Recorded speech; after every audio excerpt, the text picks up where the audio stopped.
Hello everyone, Pally here, and welcome back to Heroes of the Storm. It's been a few weeks, but it is finally time to continue the deep dive series, and we are taking a look at one more Jaina Proudmoore build. I promised you guys the Q build for Jaina. This was the defining build of Jaina in the competitive scene for a very long time, you know, when we had a competitive scene. However, if you look at Jaina's win rates now, no one's really running the Q build at all. So it kind of seems like we're uncovering a relic from the past here, but it's a relic from the past that is still incredibly effective inside of the Nexus. Before we jump into today's game, I want to remind you guys that we are doing our 15th annual 24-hour charity live stream to help sick kids. We're raising money for the Arnold Palmer Hospital in Orlando, Florida, where I grew up. And we're going to be doing that on November 9th this year. We're streaming on Twitch as well as on YouTube and hoping to raise about 30 grand to help those kids. Hopefully we can. Thank you all for watching. Hope you enjoy. All right, ladies and gentlemen, we find ourselves on the... oh, God. Sky Temple, that's what it's called. I'm playing for you a build that I never mastered. It's something that was used a ton in pro play back when Heroes had that. And it is the Q build for Jaina. It goes against nearly everything I believe in. Things like unlimited mana. I love being able to just cast spells. Well, if you cast too much with this build, you're going to be punished. But back in the day, this was the supreme way of dealing damage with Jaina. Her talents these days are the exact same cookie cutter build for every win rate when you look at her, when you look her up on Heroes profile. This one isn't even acknowledged anymore. We're going back into the vaults. I actually had a pro player, Dunk Train. I had him sit down with me at Gamescom one year and literally coach me on how to play this build because it just didn't make sense to me. I just did. It's not even that complicated. I'm making it sound like it's some hidden secret that I'm uncovering. It's not even that complicated. You just fucking hit enemies with your Q and that's it. But the problem is that you have to choose your battles very, very wisely because you don't have enough mana to just be running around doing everything. When you see someone and it's time to deal damage, they need to die. And we will get more lethal as the game goes on. For sure. Great damage. Oh, you love to see it. Right into the blizzard. Did he get the meat for that, though? I'm just going to rotate back on top. Okay, so there I set the scene. I'm not good with this build. We're going to post this however it turns out. I'm going to try my best. Thank you for watching. All right, let's get into the meat and potatoes of this. So we do need to get our cold quest done. We need to get that done really quick. These region globes are super important to me because I don't have any natural mana return really without talents. Enemy team not responding to the top half of the map at all. And if they're going to continue to do that, I will continue to take advantage of it. So I will double soak these lanes and just let our team go ahead and brawl it out. That's no trouble for me. It's just one blizzard. All you have to do to clear a lane. So level 4, our second talent, we're going to take frost shards. Frostbolt pierces its first 2 targets. So if we're fighting someone in a minion wave, we can now send our Q through that minion wave to deal damage to them. He changed, right? No, he didn't. He was really going in still.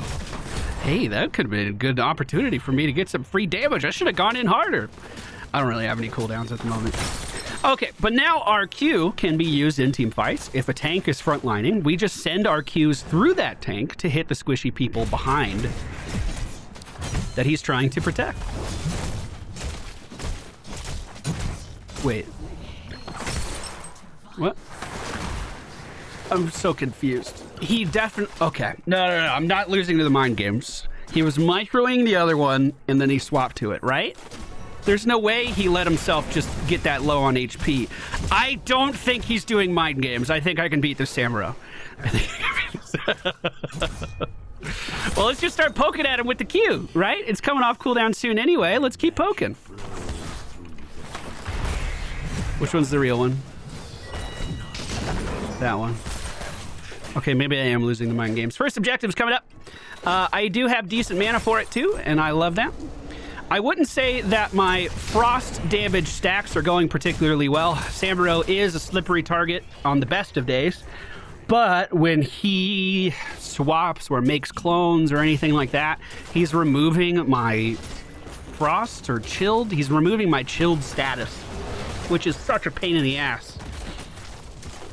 Oh, and here he is behind me. And there he goes.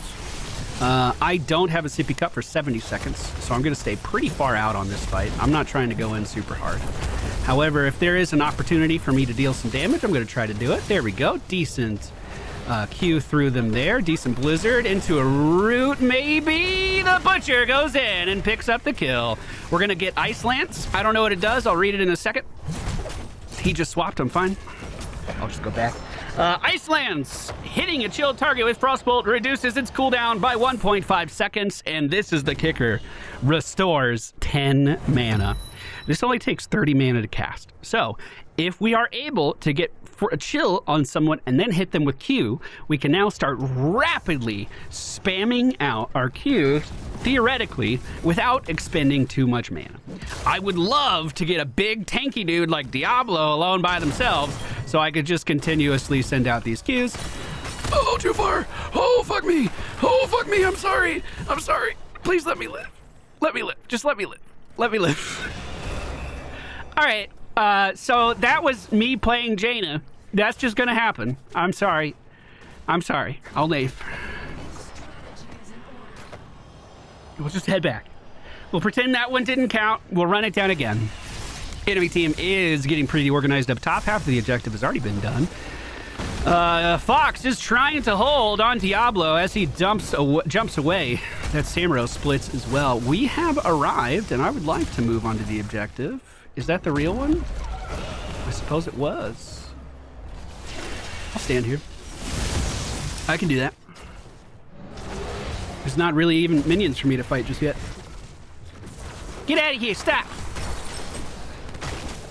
It's only on heroes that I get the cooldown reduction, right, for the Q? It looks like we are doing a pretty good job of holding the line and getting the objective at the same time. It has gone to the friendly team.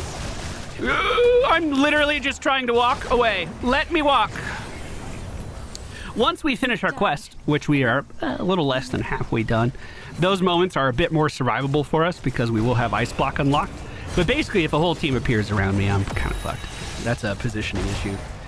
We do see the tussle still going. Dahaka and Diablo being thrown back into the wall. Our Diablo actually flipping the other enemy Diablo over into the base, and he can't seem to escape. Will the tower actually finish him off? No, it won't, but the damage from our two front lines will. What a beautiful throw at the end there. What a beautiful throw. We're going to take the water elemental here, mainly because we can get this water elemental at level 20 to mimic all of our spell casts. So if I'm casting a Q, our little frosty boy can also cast a Q. Well, I suppose if he's just going to keep dipping out, I need chill damage. I'm going to start hitting his clones. I suppose that's what I do. So for this, we can kill this camp super duper quickly because our Qs are going to pierce through, and we already have the frost effect on them. Oh, we are getting mana back for this. Oh. Nice. Well, that wasn't terrible. I mean, I still feel like the Blizzard build was a little faster at clearing that, to be honest. Real one is here. That's all I can do. Did we get this? I have water elemental if we... Come back. Oh, I thought you could outrange. That's okay, let's get in damage. Samuro has reappeared. I'm just getting chilled damage. Oh, God. Okay, the flank does suck. I kind of thought this push was going to go a little bit better, and we'd end up squeezing these guys a bit more. That didn't quite happen. We did get some chill damage out, and the enemy is now finally killing off that mercenary camp. We are like 5,000 and some change away from getting our ice block. But like I said, positioning there, ice block wouldn't have saved me. It's a positioning issue at that point, not an ice block issue. We do see Tassadar pushing the top lane very confidently. Let's see if we can go delay this a little bit. Oh, he doesn't even want to try. Nice. Wait. Will you stay and let me get frost built up? Let me get frost built up. Let me get frost. I need frost.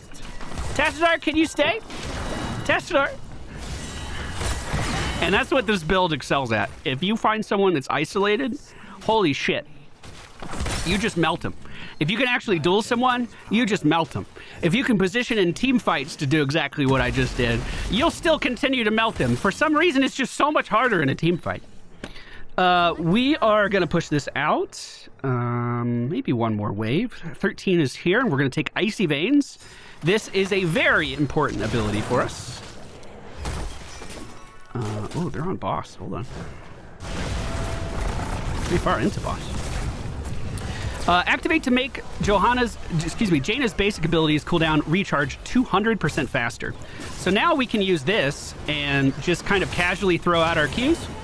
And even if we miss our initial target, the cooldown is so reduced that we can just machine gun these things out. And it bypasses the mana requirement that has been such a determining factor in our inability to spam. It is so good. And basically, this is the level that this build for Jaina pops the fuck off. I should have already had my damage quest done. But we're basically going to walk into a team fight now. And especially once Diablo suplexes someone and starts to isolate them, we can just unload damage. We just have to make sure we're not being too costly with our other abilities. Samuro is moving forward. I'm not sure if it was the real one. That was definitely the real Morales. Wait, this is real.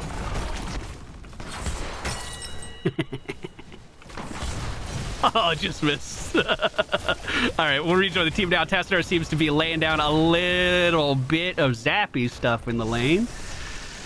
Samuro re-emerging. Hopefully our team's ready to catch it. Quest is done on the Samuro clones. Beautiful. They're going in for this camp. I'm going to continue to back away, and I'll help from this side. I feel a lot safer doing that. The camp has been taken. It looks like Diablo might be coming in from this direction. And now we're going to hit our Icy Veins and just start spamming. The Elemental is out, and we're pumping all of our damage into their Diablo. Now changing over to Cassia, who has been isolated and taken down. And if we can, I would love to slow down this Tassadar, who just unfortunately went into a different reality. We should be able to catch this wave with most of our Blizzard, though. And that's most of the minions dead for the enemy team, and now they can't stop our push. Temples are up if we wanted to take them. Dahaka is taking the one down bottom right now. I could head over and take this one. Level 16 is here, and just like with normal Jaina builds, the best choice for us here is the Numbing Blast. Code of Cold roots our target for 1 second. So if they're chilled, right? It's not just, yes, chilled targets for 1 second. So we do need to get our chill on someone initially still, but if we can keep someone still, if we can keep them from not moving, that is incredibly strong. I'm scared. And I'm walking away. I think I was just outside of charge range there or something. I bet he's feeling a little frustrated. Icy Veins is popped. I hit my ice block on accident, so I'm going to try to... I'm out of mana. Oh, God, that's the worst feeling in the whole world. Oh, God, that's just the worst. Guys, are you winning? Are you winning? Oh, I'm back. Jaina's back. The fight's over. I think it's mainly because I was spamming out other abilities more so than just my Q there. Most other Jaina builds focus on picking up either mana return at level 1 or mana return at level 4. Some take both. Some used to take both because their mana requirements are so high. So this is just a very controlled way of playing. Send the Q more than anything else. That's the most important thing. The friendly team is moving in and pushing quite well. We do have all adversaries alive and well at the moment. I'll go ahead and ice block this, see if the friendly team can come in and help a little bit. I did most of my damage to Samuro clones. Never punished. Never punished a day in my life. I'm just gonna sit back, kill some minions, and we are gonna win this game. Nice and easy, boys. Nice and easy, boys. At level 20, you would get the upgrade for your elemental, so it copies the cast that you're doing. Obviously, if you're sending out a ton of Qs, your little buddy sending out a ton of Qs is also very, very good. And you can target where they go, so you can deal quite a lot of damage with your Q at level 20 as well. All right, ladies and gentlemen, here's our stats for the game as well as our talents for the game. If it looks like a Frostbolt, you take it. That's Winter's Reach into Frost Shards and Ice Lance. Summon Water Elemental into Icy Veins, and then make sure you can root them down with Numbing Blast and keep them still. At level 20, we would have taken the Elemental upgrade, which is called Winter Mute. Increase the cast range and mimic all of your abilities. It's super duper good. Thank you all for watching. I hope you enjoyed today's video. Please don't forget that our charity stream, the 24-hour charity stream to raise money to help sick kids, is happening on November 9th this year, and that's coming up pretty fast. I hope to see you guys there. Thank you so much for watching. I'll see you again soon. Bye!